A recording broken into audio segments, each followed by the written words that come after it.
When you first get your clay, you may want to break it into smaller pieces to start working with it. I'm using a rolling pin to create a slab. I place down these two pieces of wood, which keeps my slab from getting too thin when I'm rolling it out.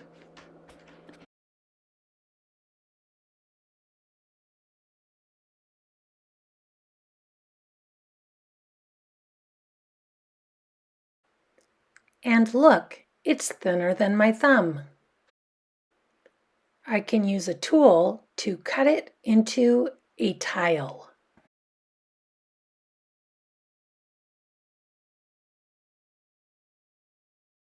How about taking a ball of clay and making a pinch pot by pushing your thumb into the clay and then pinching on all sides so that it is thicker than your pinky, thinner than your thumb.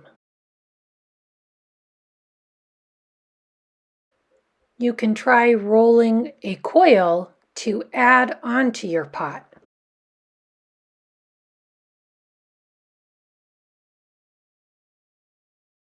Just stack the coil on the top edge of your pot and keep coiling around.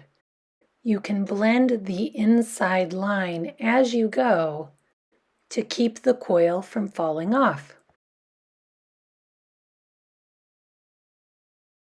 If I want to attach one piece of clay to another, such as a handle that I'm putting on a lid, first I need to scratch to attach.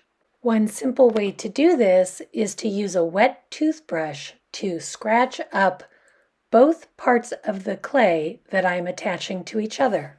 If I press it firmly in place and then blend the edge of the two objects, that handle is not going anywhere. If I want to smooth out a piece of clay, I can either use my fingers or a damp sponge. Just make sure it doesn't get too wet or your clay will start to crumble.